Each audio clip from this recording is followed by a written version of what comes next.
home opener, my friends, and welcome into the PHLY Phillies podcast. I'm Tyler Zula here with you for the next half an hour. A little bit of a special early time today because I have to get down to the ballpark and hang out with our friends at Cavs Catering and Philly Sports Trips for our incredible tailgate that we've got going in just a little bit. In fact, I think it's starting right now. So if you're there, hello. If you're at home, hello. If you're at work and you're not working, I give you permission to not do your job because it's the home opener today. And if they give you any crap, you just tell them I told you. You're good. Welcome everybody into the PHLY Phillies podcast. Phillies and the Colorado Rockies in a couple of hours' time for the home opener. It will be Cristopher Sanchez making his anticipated 2025 season debut versus German Marquez. We'll talk about that pitching matchup in the series in total in just a little bit. But I do want to get into this weekend series because the Phils take 2 of 3 and they win in, kind of dramatic fashion on Thursday, and then they win in pretty controlling fashion on Saturday.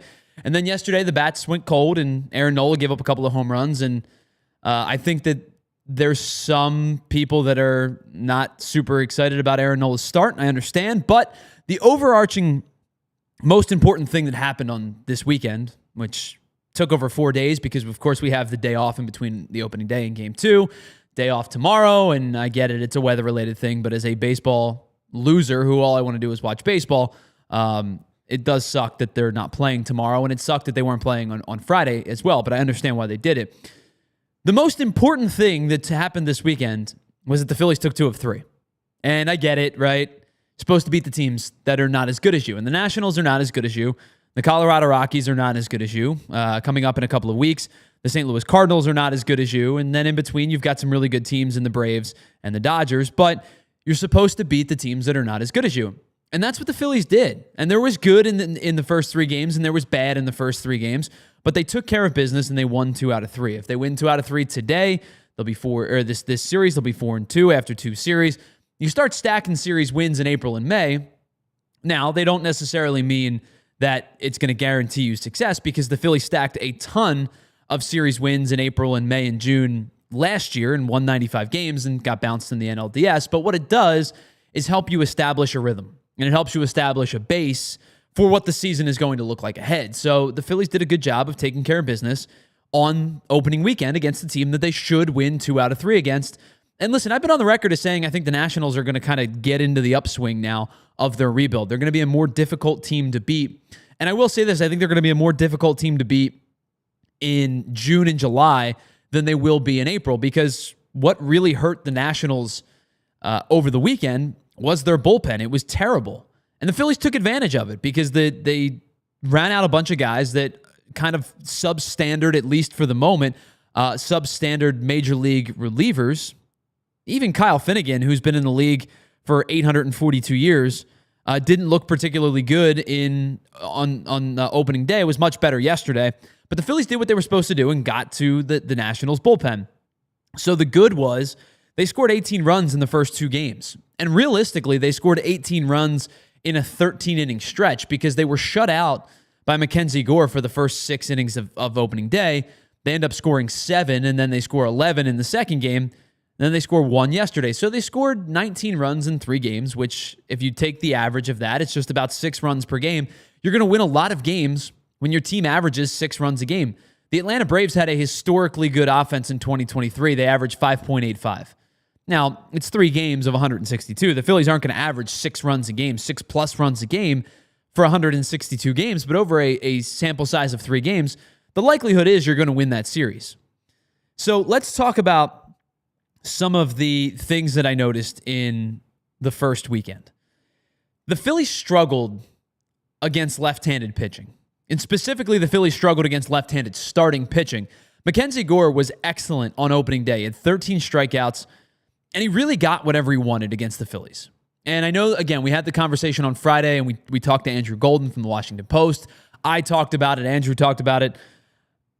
The shadows play a part for everybody, and so you can chalk those up for what, you can run with it if you want.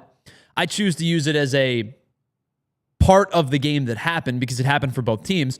But Mackenzie Gore was excellent. And the Phillies hitters really had no answer to Mackenzie Gore, especially the lefties, had no answer to Mackenzie Gore.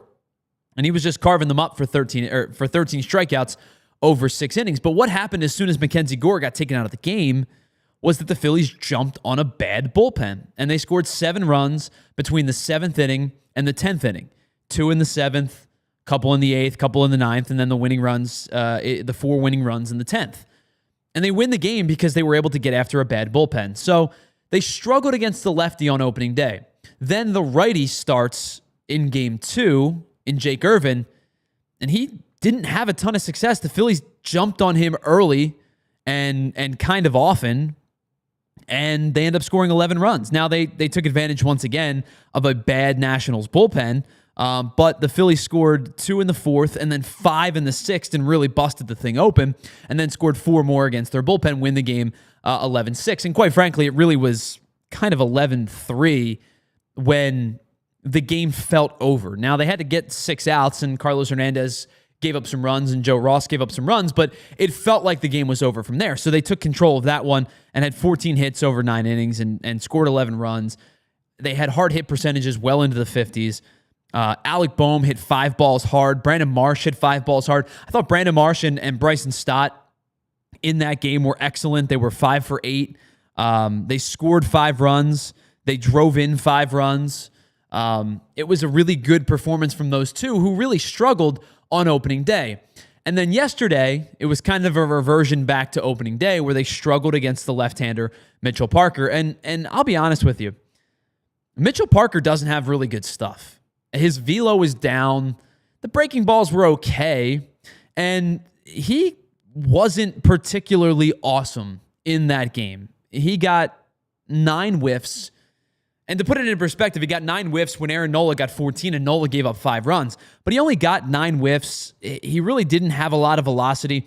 And the Phillies did hit him hard. In fact, they had 8 balls that were hit over 100 miles an hour. But the problem was those 8 balls that were hit over 100 miles an hour didn't amount to anything. So here you go. Nick Castellanos, 105.3, a single. Johan Rojas, 103.7, a single. Brandon Marsh, 103.3, single. Bryce Harper, 102.8, single. So that your 4 hardest hit balls of the day all resulted in a single. And in fact, I don't believe any of them scored. Yeah, because they only scored in the 9th inning and Parker was out of the game. So Castellanos hits the ball hard, doesn't score. Rojas hits the ball hard, doesn't score. Marsh hits the ball hard, doesn't score. Harper hits the ball hard, doesn't score. Schwarber also had a single to lead off the game, 101.1, base hit, doesn't score. Marchand over 100, base hit, doesn't score. They had a couple of flyouts involved in there as well that were hit over 100 miles an hour that they didn't get anything out of. The point was, Parker was fine, but the Phillies really hurt themselves yesterday. 8 balls hit over 100 miles an hour. They were 0 for 9 with runners in scoring position. They hit into a double play. Marchand hit into a double play. They had a runner. They had bases loaded and nobody out in the 9th inning, and all they get is a fielder's choice, which turns into the only run that they score. And then Kyle Finnegan comes in and shuts the door out of the pen, and the Nationals win 5-1. So yesterday, I understand, was probably a frustrating game for a lot of Phillies fans because it really didn't amount to anything. All of that to say, the Phillies did take 2 of 3. And so there was bad, there's no doubt about it. There was good, there's no doubt about it. But the Phillies did what they needed to do by winning the first 2 games. And I'm not going to say afforded themselves a game like yesterday because it was a pretty lifeless offensive performance yesterday. Let's call it for what it is. But it was, I don't want to say an allowance, but they had the flexibility of throwing up a clunker because they won the first 2. Because let me tell you something. I know everybody around this city would be utterly frustrated if the Phillies lost one of the first 2 games, specifically if they lost opening day the way that Zack Wheeler pitched, and then came out and played the way they did yesterday. People would be up in arms about the fact that they lost 2 of 3 to the Washington Nationals. The Phillies won a road series on opening day, which is something that they don't do very frequently. They had an opportunity to win to sweep a opening day series for the first time in 4 years. They had an opportunity to sweep a road home opening day series for the first time in like 12 years almost, and only the 8th time in franchise history. So they put themselves in a decent spot. And John Lemmerman says, they ran into some bad luck yesterday because, they did. They hit the ball hard at times. And the two double plays that they grounded into were in really critical spots. So let's talk about Aaron Nola for just a second in that game. And then I want to get back to the good of the series. Nola had a start that was reminiscent of a lot of starts for Nola when he's not going according to plan.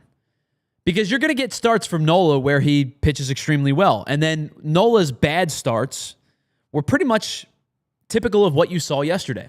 He was excellent through the first 3 innings. The command was pretty good. I thought when he was missing down and away to lefties, and he was missing down to righties. So when he was missing out of the zone, especially with the fastball. I thought he got squeezed a little bit low in the zone, but it was pretty apparent that the home plate umpire yesterday was calling up and not down. But I thought he got squeezed a little bit down in the zone early, but he worked out a danger. There really wasn't a whole lot of danger in the early portions of the game, and I thought he pitched really well for the first 3 innings. Then comes the 4th inning, and I know a lot of people like to make the joke. Maybe it's not even a joke at this point. Maybe it's more of a serious matter, but people like to have the conversation of the RAV4 4th inning, right? But it seems to be that second time through the lineup is where Nola starts to struggle when he does struggle. So he gets 2 quick outs, and let's go back through the timeline of that sequence, because he gets 2 quick outs in the 4th. The first was to James Wood, called strikeout. The second was to Keibert Ruiz. The second was to Luis Garcia. He got a ground out on 1 pitch. So he had two outs in pretty quick succession, and it brought up Keibert Ruiz to the plate. Ruiz had a 1-1 count before Aaron Nola hit him. And hit batters are going to come back to haunt you more times than not. But with 2 outs, it just allows a rally to begin and to manifest when maybe you didn't necessarily have to do it. But 2 outs with a runner on first. Ruiz doesn't run all that well, so there wasn't a ton of threat to run. Brings up Nathaniel Lowe to the plate. And he falls behind 2-0. Gets a called strike, gets a foul ball, back to 2-2. Unable to put Nathaniel Lowe away with a fastball on the 5th pitch with he fouls it off. And then a knuckle curve that he hangs a little bit more than I think he wanted to. Lowe hits it hard, 106 off the bat. It's a base hit. Now you've got runners on first and second with 2 outs. And the pitch that he threw to Josh Bell is probably not a terrible pitch to a hitter who doesn't swing as violently as Josh Bell does. But when you know Josh Bell is coming to the plate, a guy who's historically killed the Phillies over the years, he has 54 RBI and 64 hits in the 74 games that he's played over the course of his career against the Phillies. That's a pitch up in the zone, especially with Nola's kind of velocity diminishing as the game progressed, that you just simply can't throw. If you're going to throw a high fastball to Josh Bell, it's got to be extended above the letters. This pitch was, I think he missed down and he missed in the zone, and it was at the letters, and Josh Bell turned on it and crushed it to right center field. Boom, 3-0, just like that. And so the Phils are down 3-0, and it felt in that moment that was a typical Aaron Nola home run that he gives up. The problem was, if he gives up a solo shot to Josh Bell in the 5th by either getting Keibert Ruiz or Luis Garcia, then you're limiting the damage to 1 run. But because of the fact that it was a 2-out, 3-run homer, the Phillies are down 3-0. So the Phillies get out of the inning eventually, and Kyle Schwarber grounds out. Alec Boehm sees 1 pitch, flies out. Bryce Harper flies out. 1-2-3 inning. And so the Phillies then felt to me like they were in a spot where this could get out of hand because of and not out of hand in terms of the runs scored, but out of hand in terms of them having any kind of command in the game because they just weren't really producing at the time.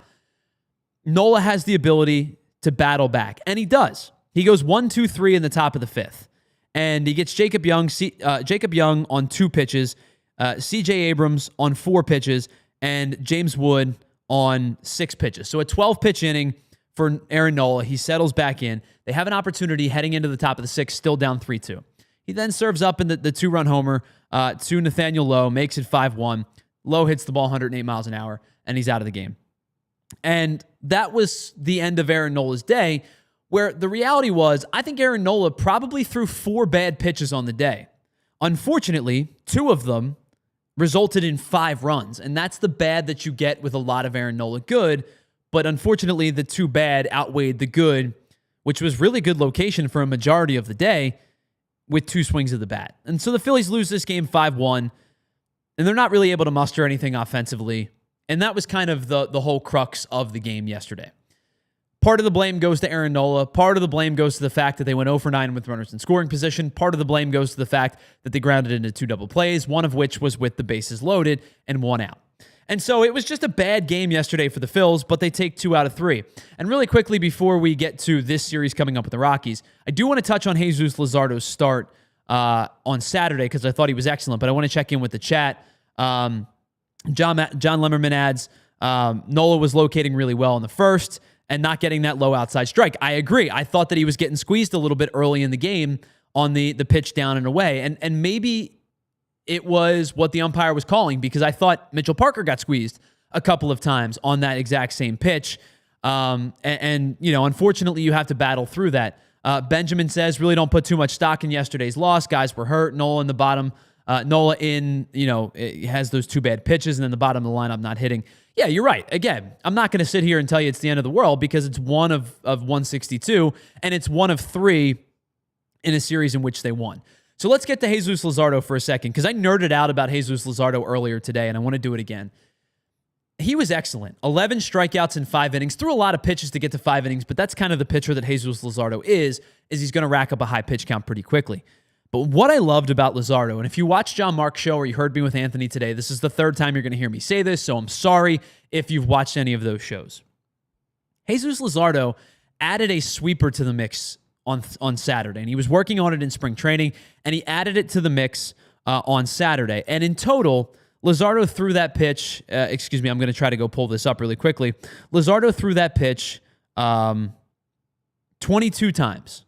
So 23% of the pitches that he threw the sweeper. Now, what was intriguing to me about the fact that he threw the sweeper 23 times was the fact that he threw it almost exclusively to left-handed, he threw it 25 times. He threw it almost exclusively to left-handed hitters.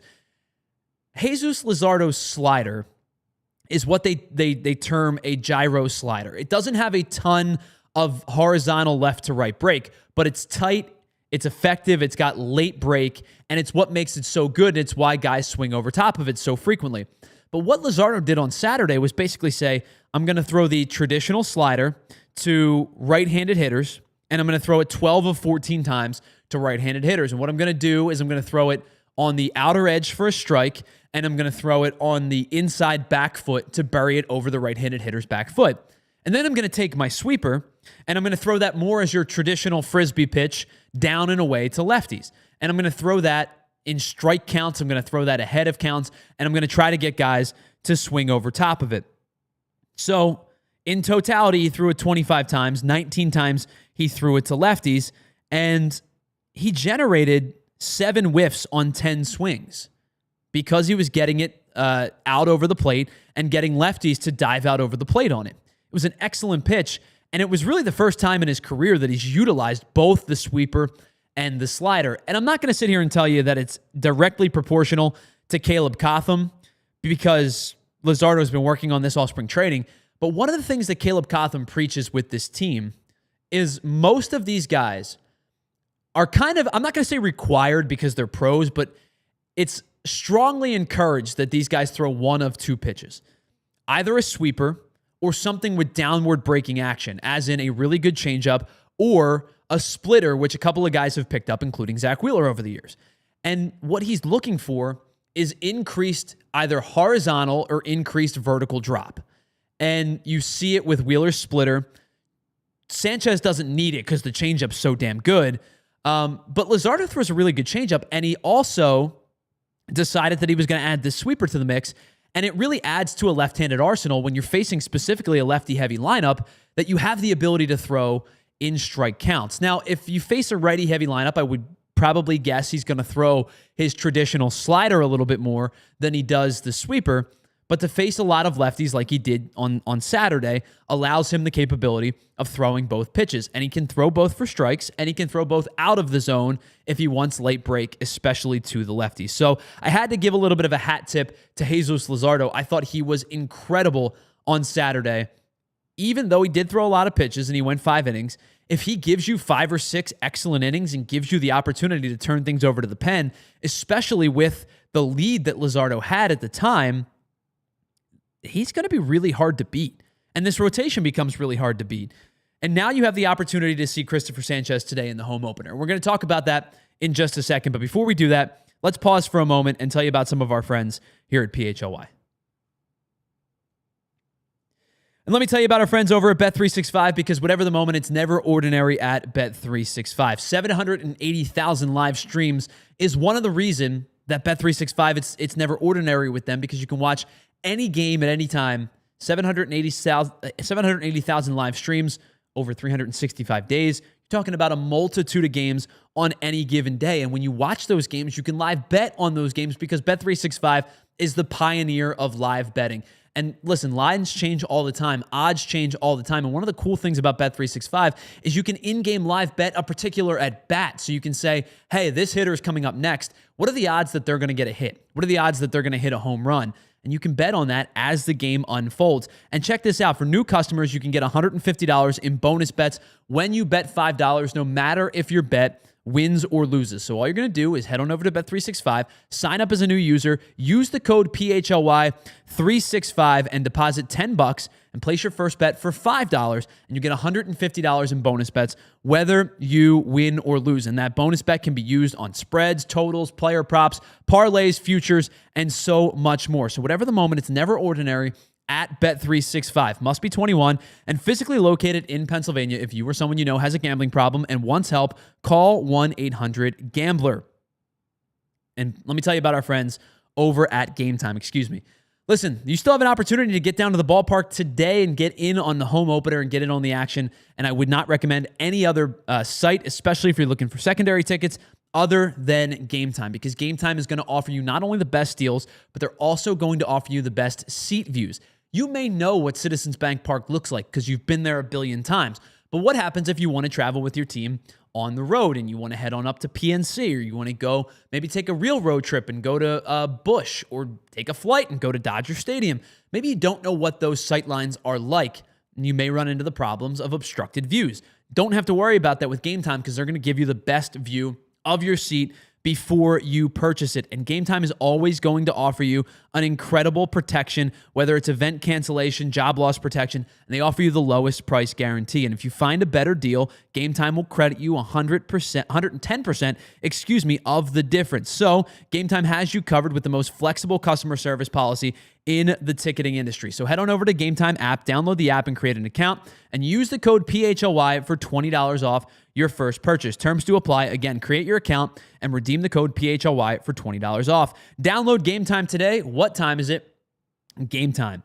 Welcome back to the PHLY Phillies podcast, brought to you by Bet365, where it's never ordinary at Bet365. We've got about 10 minutes left on this show before I'm going to head on down to the tailgate lots and hang out with you. Hopefully you're heading down there in just a little bit. We have our tailgate still to come. I think it's just started about 20 minutes ago, but it's going to go until first pitch. Our friends at Cavs Catering and Philly Sports Trips.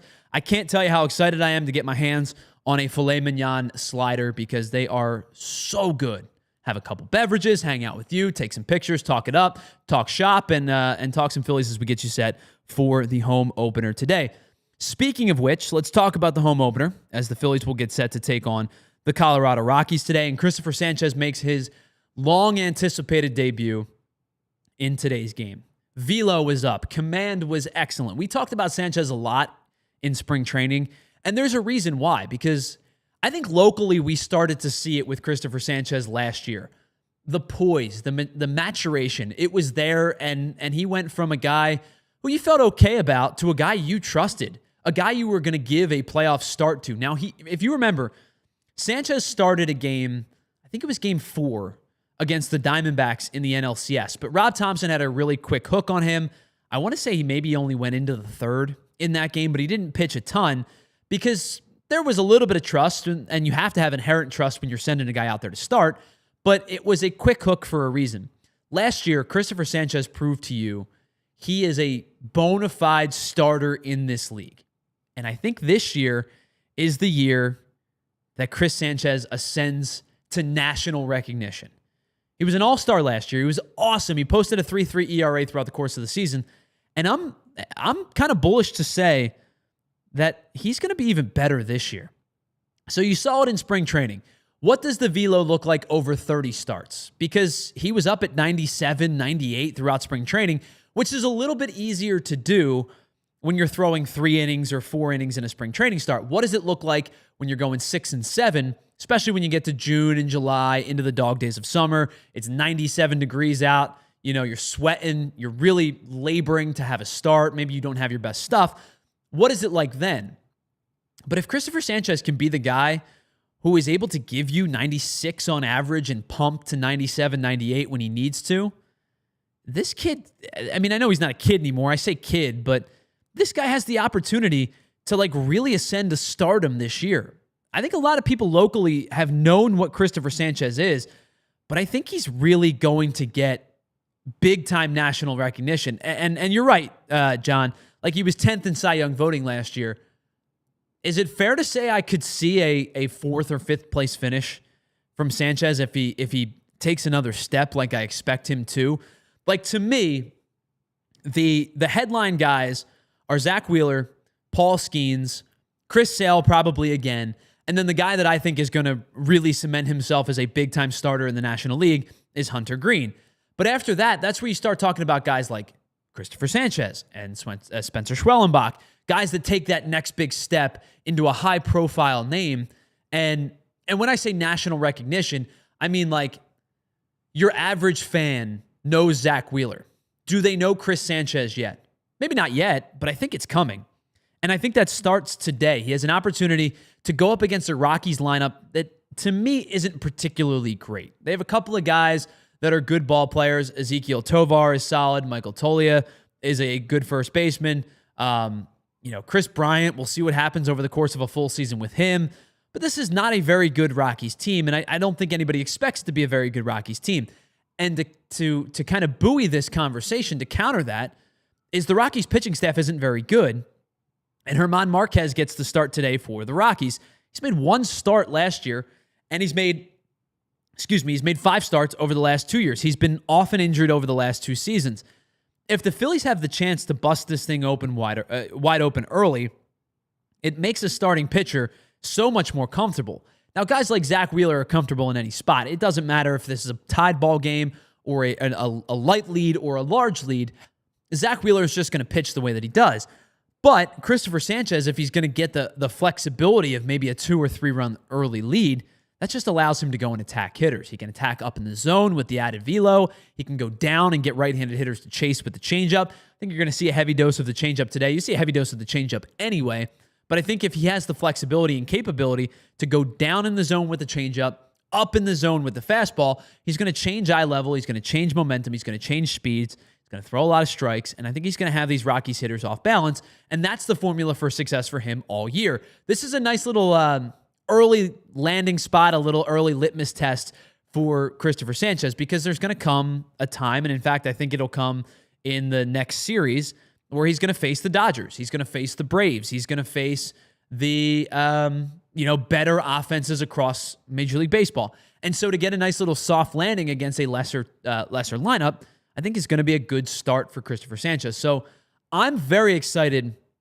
for opening day today, for home opener today, not just because it's the home opener, not just because we're going to be back at Citizens Bank Park, but I think this is an opportunity for the Phils against a right-handed pitcher who they've done damage against in the past to really bust this thing open and get the bank kind of lit right away.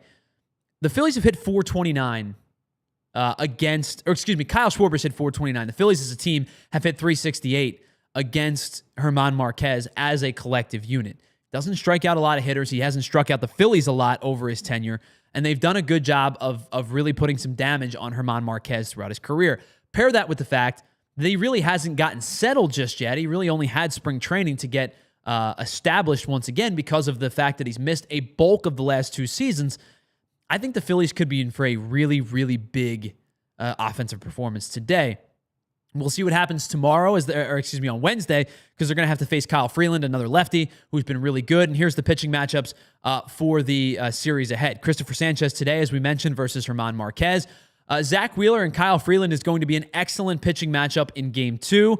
And then you have the dumpster fire matchup between Taijuan Walker, who makes his first start of the year. You saw last year 3-7 with a 7.1 ERA. Anthony Senzatella didn't pitch much last year either. I think he only made 4 or 5 starts last year himself, but he was 0-1 with a 6.57 ERA. So today I expect Sanchez to win this game. Tomorrow, again, I say tomorrow, Wednesday is going to be a really exciting pitching matchup, and then you have a 105 game where if 2 bad pitchers go up and nobody's around to watch it, did the matchup actually happen? I think the Phillies can win the series, and I expect the Phillies to win the series. 2 out of 3 is very much in the realm of possibility. You have a decisive pitching matchup advantage today. Really good one, but Wheeler, I think Wheeler's better than Freeland, but a really good pitching matchup nonetheless on Wednesday, and then you get the crapshoot game on Thursday. So take advantage of the first 2 games. Beat Kyle Freeland if you can. Beat up on German Marquez today, and then you can see what happens on Thursday when Taijuan Walker takes the mound. We'll talk more about it tomorrow because we have a bonus show for you. That'll be back at 1 o'clock, our normal, regularly scheduled programming time. But we're going to talk about the home opener. We'll talk more about the series matchup, and then we'll get into the season as it unfolds. And then, of course, we'll be live on Friday as well for our regularly scheduled 1-hour program where we'll talk to somebody who covers the LA Dodgers for that upcoming series. So a big thanks to everybody who tuned in today, and we'll go through the chat really quickly. Ray, John, Molly and Barkley's Life, earlier in the day, AX Monkey, K-Red, Markel Futz. Appreciate you all for checking in. Benjamin, thank you as well. Appreciate you all for checking in. Enjoy the home opener. Have a blast. If you're heading down there, head on over to our tailgate and come say hello. We'll be in the Jetro lot. We appreciate everybody who comes and hangs out. A big thank you to Bree for coming in early and producing today's show as well. Sixers show, 3 o'clock today, Bree?